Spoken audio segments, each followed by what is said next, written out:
So hi friends, ఎలా ఉన్నారు? So ఓవరాల్గా మార్కెట్ చూస్తే ట్రేడర్స్ని ముంచి లేపిందా అని చెప్పొచ్చు. ఇంట్రాడే మార్కెట్ చూస్తే stock market, Chanakya stock traders, budget చూడండి ఫ్రెండ్స్.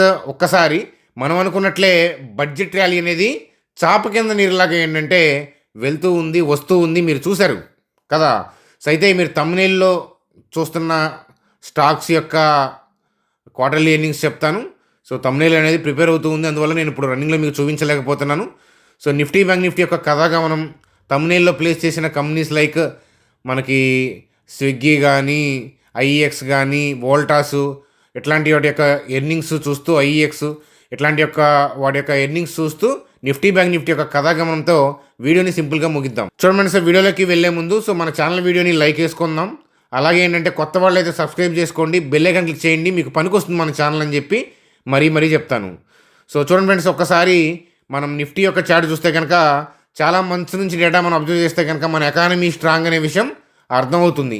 సో అలాగే నిఫ్టీ యొక్క డే చార్ట్ చూస్తే కరెంట్ మూమెంటం ఏంటి అనేది చూసుకుంటే కనుక చూడండి, రీసెంట్గా ట్రంప్ యొక్క సుంకాల వల్ల గ్లోబల్ క్యూస్లో ఉన్న అలజడి వల్ల ఏంటంటే రీసెంట్ మార్కెట్ కాస్త డ్రాప్ నడిచింది. సో డ్రాప్ అది ఆల్ టైమ్ హైని హిట్ చేసిన తర్వాత వచ్చిన డ్రాప్ కాబట్టి అది రీట్రేస్మెంటే అనేది మనకి సుస్పష్టం. చూడండి సార్, రీట్రేస్మెంటే అని ఎందుకంటారు అని అంటే చూడండి ఫ్రెండ్స్, ఎప్పుడైనా సరే కంబైన్డ్గా ఎకానమీని మన ఎకానమీని చేంజ్ చేసేలాగా మ్యాక్రో డేటాలో బిగ్ చేంజ్ ఉంటే తప్ప ఏంటంటే సో మనకి మార్కెట్ యొక్క డైరెక్షన్ అంత ఈజీగా ఆల్ టైమ్ హైలో ఉన్నప్పుడు డౌన్ సైడ్కి మారదు. సో ఈ డ్రాప్ అనేది ట్రంప్ వల్ల ఏంటంటే సుంకాల వల్ల ఏంటంటే వచ్చిన డ్రాప్ అది టెంపరీయే, అది పర్మనెంట్ డ్రాప్ ఏమి కాదు. సో అలాగే ఏంటంటే మనకి ఈ క్యాండిల్ పడుతున్నప్పుడు మనం ఆల్రెడీ సో టెలిగ్రామ్ గ్రూప్లో కూడా ఏంటంటే మనం కాన్సెప్ట్ని నేర్చుకుంటూ ఉన్నాం. ఏమని, ఈ 24,984 దగ్గర బయర్ యాక్టివేట్ అయ్యాడు. అలాగే ఏంటంటే అప్కమింగ్ డేస్లో ఎలా వెళ్ళొచ్చు అనేది, అంటే 24,984 అంటే 25,000 అరౌండే మనం ఏంటంటే ఈ ర్యాలీని పసిగట్టాం. సో అలా ముందు పసిగట్టగలిగితేనే స్టాక్ మార్కెట్లో ఉపయోగం. చూడండి, ఎప్పుడైనా సరే ఆ టర్నింగ్ పాయింట్ని ఐడెంటిఫై చేస్తే స్టాక్ మార్కెట్లో బెనిఫిట్. సో జనరల్గా ఏంటంటే సో నేను స్టాక్ మార్కెట్ నేర్చుకుంటున్న బిగినింగ్ డేస్లో సో ఎగ్జాక్ట్గా 10 years బ్యాక్ అనుకోండి.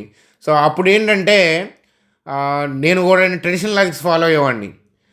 క్యాండిల్ గ్రీన్గా పడాలి, వాల్యూమ్ కూడా మంచిగా ఉండాలి, ప్రీవియస్ డే వాల్యూమ్ని దాటాలి, లేదా ప్రీవియస్ 1 week యొక్క వాల్యూమ్స్ యొక్క యావరేజ్ని దాటాలి, లేకపోతే ఇండికేటర్స్ పాజిటివ్ అని చెప్తూ ఉండాలి, లేకపోతే పలానా round number like 25,500 suppose round number అనుకుందాం, 25,500 పైన క్లోజ్ అవ్వాలి, అలా క్లోజ్ అయితేనే మార్కెట్ పైకి, ఇట్లా ఆలోచించేవాడిని. కానీ రీసెర్చ్ చేసుకుంటూ వెళ్తున్నప్పుడు ఏంటంటే సో ఆ ట్రెడిషనల్ లాజిక్స్ వాటి వల్ల లేట్గా తెలుసుకుంటున్నాము మనం మార్కెట్ని. అంటే మార్కెట్ జరిగిపోయిన తర్వాత, నడిచిపోయిన తర్వాత మనం ఎంటర్ అవుతున్నాము. అందువల్ల ఏంటంటే స్టాప్ లాస్లు ఎక్కువ హిట్ అవుతున్నాయి అనేది అర్థం చేసుకున్నాను. సో ఓన్గా మార్కెట్ని అబ్జర్వ్ చేస్తుంటే ఏంటంటే అసలు 25,500 అట్లాంటి రౌండ్ నెంబర్ దాటేదాకా ఎందుకు వెయిట్ చేయాలి? అసలు 25,500 అలాంటి రౌండ్ నెంబర్లని దాటిచ్చే దమ్ము ఎవరికి ఉంది?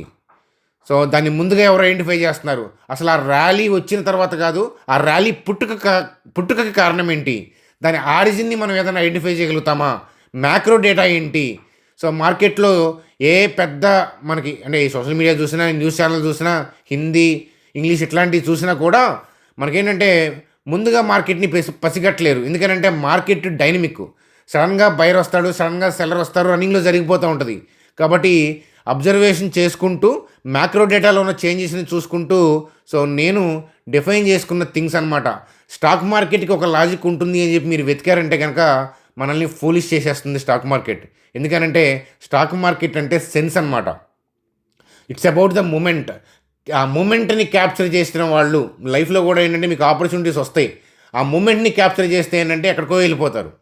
ఆ మూమెంట్ని క్యాప్చర్ చేయకపోతే డౌన్ సైడ్ ఉంటారు. మిమ్మల్ని ఎక్కడికో తీసుకెళ్దాం అనుకుంటాను, కానీ మీరు అక్కడికి రారు. సో ఇక్కడే ఉంటారనమాట. సో కాబట్టి ఏంటంటే నేర్పిస్తున్న కాన్సెప్ట్లు ఏంటంటే మంచిగా నేర్చుకోండి అని చెప్తాను. కాన్సెప్ట్ పాయింట్ ఆఫ్ వ్యూలో చూస్తే కనుక మనకు టెలిగ్రామ్ మీకు పనికొస్తుంది. సో మన ఛానల్ సబ్స్క్రైబర్ అయితే కనుక ఫ్రీ టెలిగ్రామ్ గ్రూప్ లింక్ ఉంది, మీరు డిస్క్రిప్షన్లో చూడొచ్చు, అది జాయిన్ అవ్వచ్చు అనమాట. సబ్స్క్రైబర్ కాకపోతే కనుక సబ్స్క్రైబ్ అయ్యి ఈ టెలిగ్రామ్ లింక్ ఉంది కదా, దాని ద్వారా ఏంటంటే మీరు ఫ్రీగా జాయిన్ అవ్వచ్చు. ఒకసారి కాన్సెప్ట్స్ లెర్నింగ్స్ని జాగ్రత్తగా చూడండి అంటాను. సో అట్లాగే ఏంటంటే సో ఈరోజు ట్రేడర్స్ని ముంచి లేపిందా అని చెప్పొచ్చు. ఓపెనింగ్ న్యూట్రల్గా ఓపెన్ అయింది అంటే ప్రీవియస్ క్లోజింగ్తో కంపేర్ చేస్తే దగ్గరగా ప్రీవియస్ క్లోజింగ్ దగ్గర ఓపెన్ అయితే న్యూట్రల్ ఓపెనింగ్ అంటాం. సో అయితే చూడండి, సడన్గా డిప్పు, మళ్ళీ ఏంటంటే సడన్గా ర్యాలీ. సో నేను మీకు పదే చెప్పేది, అస్తమానం చెప్పేది కూడా అదే ఏంటంటే, సో కాస్త డ్రాప్ నడిచిన తర్వాత టర్న్ అయ్యేటప్పుడు ఏంటంటే ఆ వోల్టాలిటీ ఉంటుంది. సో ఆ వోల్టాలిటీలో ఏంటంటే ఇంట్రాడే ట్రేడర్స్ కొట్టుకుపోతారు, అదనమాట. సో అట్లాగే ఏంటంటే, సో మీరు ఒకసారి గుర్తుపెట్టుకోండి. సో ఆ డే లో చూస్తే కనుక మొన్నటి క్లోజింగ్ దగ్గరికి మార్కెట్ వెళ్ళినప్పుడు బయర్ యాక్టివేట్ అయ్యాడు అని అంటే, మొన్నటి క్లోజింగ్ దగ్గర నుంచి నిన్నటి ఓపెనింగ్ దాకా హెవీ బై ఆర్డర్స్ ఉంటేనే కదా సో మార్కెట్లో సో ఇవాళ డే లో దగ్గర బయింగ్ వచ్చింది. చూడండి, సో ఎగ్జిస్టింగ్ పెండింగ్ ఆర్డర్స్ వల్ల ఏంటంటే లోయర్ లెవెల్ నుంచి బయర్ యాక్టివేట్ అయ్యాడు. అట్లాగే టర్న్ అవుతుంది కాబట్టి ఏంటంటే ఉన్న పళంగా ఒకేసారి ఏంటంటే ఈ మరబోజు కైండ్ ఆఫ్ క్యాండిల్స్తో వెళ్తే ఏంటంటే ఇన్నాళ్ళు డ్రాప్ చేశారు కదా, ఇన్నాళ్ళు హెవీగా సెల్ ఆఫ్ చేశారు కదా, సడన్గా 2-3 స్టెప్స్తో మార్కెట్ ఆల్ టైమ్ హైకి వెళ్తే ఏంటంటే హెవీగా నష్టపోతారు ఎఫ్ఐఐస్. చూడండి ఫ్రెండ్స్, మీరు నడుచుకుంటూ వెళ్తున్నారు, గబాలను వెనక తిరగాలంటే తిరుగుతారు. సైకిల్ వేసుకొని వెళ్తున్నారు, వెనక తిరగాలంటే తిరుగుతారు. బైక్ వేసుకొని వెళ్తున్నారు, కొంచెం ఏంటంటే జాగ్రత్తగా ఏంటంటే వెనక యూటర్న్ చేసుకుంటారు. కార్ అనుకోండి, కొంచెం ముందుకెళ్ళి యూటర్న్ ఎక్కడ ఉందో చూసుకొని జాగ్రత్తగా యూటర్న్ చేస్తాం. అదే 10 టైర్ లారీ అట్లాంటి పెద్ద ఏమున్నాయి అనుకోండి, సో అప్పుడు ఏంటంటే యూటర్న్ చేస్తున్నప్పుడు ముందుకి వెనక్కి టచ్ ఆడుతూ ఏంటంటే కాస్త ఇబ్బంది క్రియేట్ చేస్తూ ట్రాఫిక్ అలజడిని క్రియేట్ చేస్తూ ఏంటంటే యూటర్న్ అవుతుంది కదా. అలాగే ఎఫ్ఐడిఐలు కూడా అంతే. సో అప్పుడు దాకా వాళ్ళు ఒకటి అనుకున్నారు, అలాగే ఏంటంటే ఈ బడ్జెట్కి ముందు షార్ట్ కవరింగ్ చేద్దాం అనుకున్నారు, లేకపోతే ఫ్రెష్ బయింగ్ చేద్దాం అనుకున్నారు, ఏం చేద్దాం అనుకున్నా సో ఒక్కసారిగా ఏంటంటే ఉన్న పళంగా 2-3 స్టెప్స్తో ఏంటంటే మంచి బుల్లిష్ క్యాండిల్స్ పడేశారనుకోండి, నష్టపోతారు వాళ్ళు, మనకన్నా నష్టపోయేది వాళ్ళే. చూడండి, మీకు ఎప్పుడైనా అనిపించిందా? సో మనం డౌన్ సైడ్ వెళ్తుంది అనుకున్న అప్పుడు మనం 1-2 లాట్స్ సెల్లో ఉన్నాం అనుకోండి ఫ్యూచర్స్లో, సడన్గా మార్కెట్లో ఏదైనా పాజిటివ్ థింగ్స్ వచ్చిందనుకోండి, ఆ రెండింటిని క్లోజ్ చేసుకొని మళ్ళీ పాజిటివ్గా మనం వెళ్ళాలి అని అంటే కాస్త ఇబ్బంది పడతాం. మనం 2 లాట్స్ ఉన్నాం, మనమే ఇబ్బంది పడుతుంటే సో ఇలా సెల్ ఆఫ్ చేసుకుంటున్నప్పుడు ఏంటంటే 10K లాట్స్ 20K లాట్స్ అట్లా ఏంటంటే వేలల్లో ఇన్స్టిట్యూషన్స్ ఏంటంటే సెల్ ఆఫ్ చేసుకుంటూ వస్తారు. కంటిన్యూస్ ప్రాసెస్ అది. అందుకే నేను ఏంటంటే ఎటు పోతుందో చూడండి, ఆ మూమెంటంలో ఏ న్యూస్ ఉంది మ్యాక్రో డేటాలో ఎటు పోతుందో చూడండి. ఎందుకంటే ఎటువైపు పోవాలో చూస్తే టెంపరీగా ఆ మూమెంటంని క్యాప్చర్ చేస్తే సరిపోతుంది. అలాగే మొన్నటిదాకా ఏంటంటే ట్రంప్ సుంకాలు దీనివల్ల ఏంటంటే కాస్త చెడు జరిగింది, కానీ అది ఆల్ టైమ్ హైకి వెళ్ళినాక ఈ మాత్రం డ్రాప్ అనేది సహజం. అట్లాగేంటంటే ఇలాంటి రిట్రేస్మెంట్స్ వస్తేనే మార్కెట్ మళ్ళీ న్యూ హైస్ని అటువైపు వెళ్ళాలనే ఆలోచన దానికి వస్తుందన్నమాట. కాబట్టి ఇట్లాంటి రిట్రేస్మెంట్స్ని యాక్సెప్ట్ చేస్తేనే మంచి బుల్ ర్యాలీస్ వస్తాయి అన్నమాట. కాబట్టి అది కదా ఓవరాల్గా ఏంటంటే చాప కింద నీరులాగా బయింగ్ వచ్చింది. సో బావిలో ఓట లాంటిది మన ఇండియన్ స్టాక్ మార్కెట్ అనే విషయం మీకు సుస్పష్టంగా అర్థమై ఉన్నట్టుంది. మనం అనుకున్న డైరెక్షన్, మనం అనుకున్న పాయింట్స్ కాదు. సో ఈ లైన్ల దగ్గర మా తాత ఏమో అద్రాయిలు బాతల 25,931, 26,343, కానీ పైకి మొమెంటం ఉంది కాబట్టి అటువైపు వెళ్ళే అవకాశాలు ఉన్నాయి. సో మరి ఎప్పుడు తేడా పడుతుంది అని అంటే, సో అది బడ్జెట్ ఉంది కాబట్టి బడ్జెట్ డే ముందు వరకు మనం జాగ్రత్త చూసుకోవటం, బడ్జెట్ తర్వాత బడ్జెట్ అనేది కీ రోల్ ప్లే చేస్తుంది.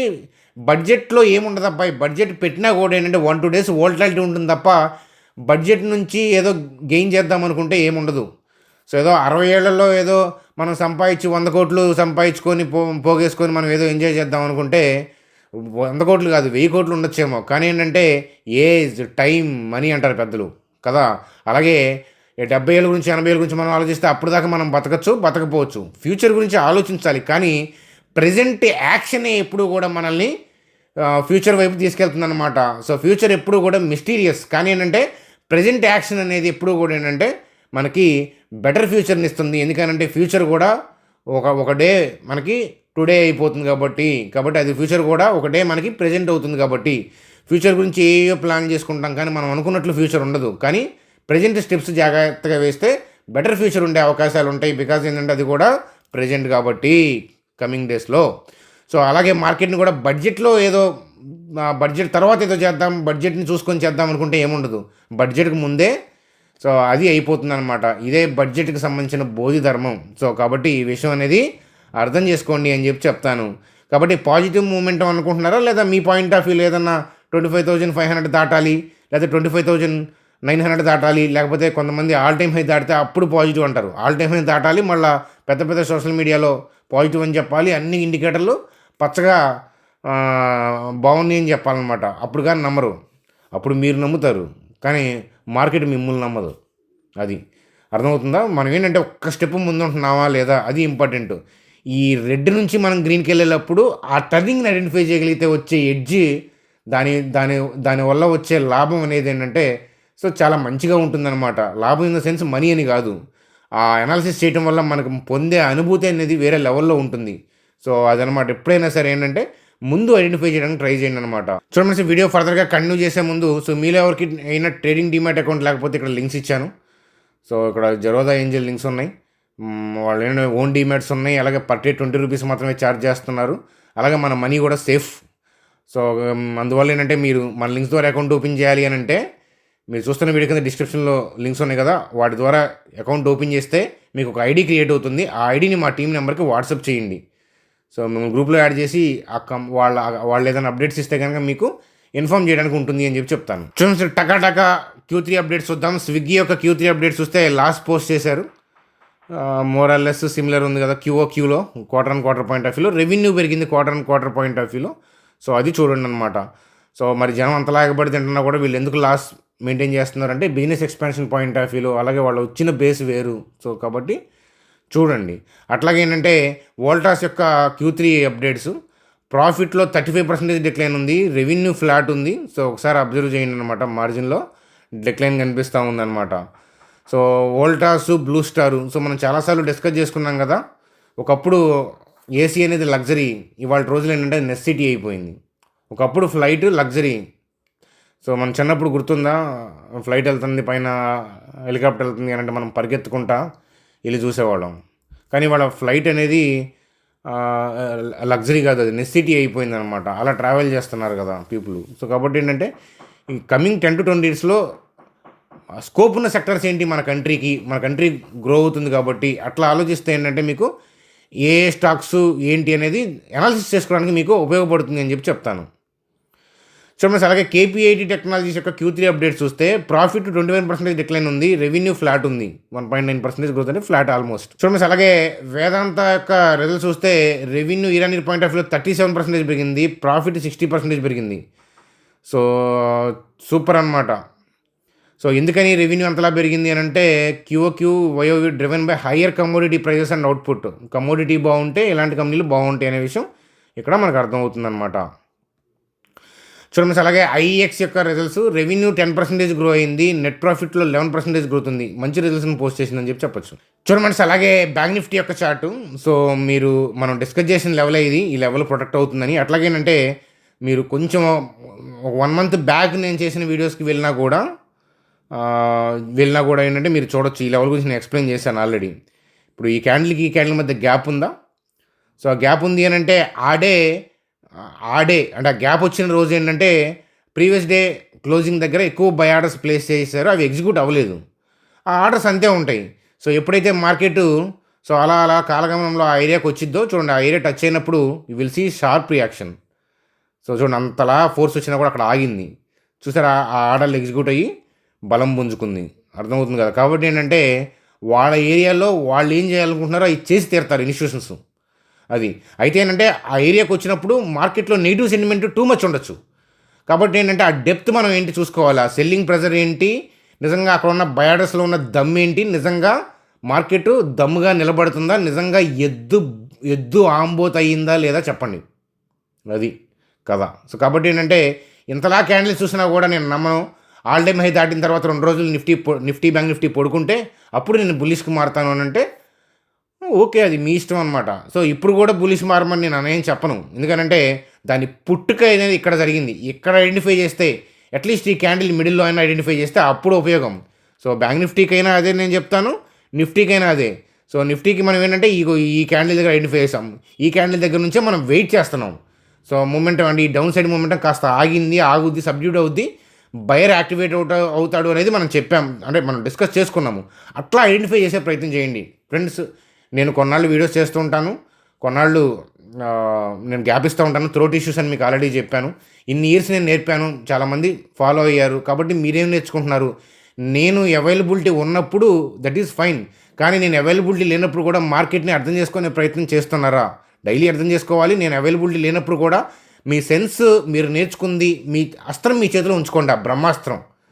ఆ బ్రహ్మాస్త్రం అనేది మీ చేతిలో ఉంచుకుంటే ఏంటంటే, మీరు ఎక్కడున్నా ప్రపంచంలో ఎవ్వరి సపోర్ట్ లేకుండా ఏంటంటే ఈదగలరు.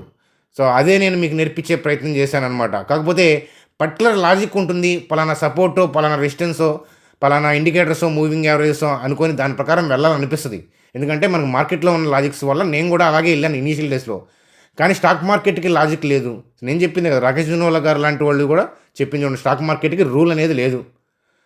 అర్థమవుతుందా? సో, బ్రాడ్ పిక్చర్ ఏంటో చూసుకోండి. మార్కెట్ ఎటు పోతుందో చూసుకోండి. అది. అది మారదు. అది అస్తమానం మారదు. ఆ విషయం గుర్తుపెట్టుకుంటే చాలు. సో, అలా అది గుర్తుపెట్టుకోలేదనుకోండి ఇంట్రాడేలో కింద పడుతుంటే మీరు కింద పడతా ఉంటారు. లెగుస్తుంటే లెగుస్తా ఉంటారు. కింద పడుతుంటే పడిపోతా ఉంటారు. అనవసరంగా బీపీలు, షుగర్‌లు వస్తాయి తప్ప డబ్బులనేవి ఊరికే రావు. సో, అదనమాట. కాబట్టి అదనమాట మరి. సో, కళాకారులకి చప్పట్లు మాలాంటి యూట్యూబర్లకి మీరిచ్చే కామెంట్లు, లైక్‌లే నేను ఎక్స్‌పెక్ట్ చేసేది. మీ దగ్గర నుంచి ఏం మనీ ఎక్స్‌పెక్ట్ చేయము. కళాకారులు ఏం ఎక్స్‌పెక్ట్ చేస్తారు మీ దగ్గర నుంచి? అలాగే యూట్యూబర్లు మీ నుంచి ఏం ఎక్స్‌పెక్ట్ చేస్తారు?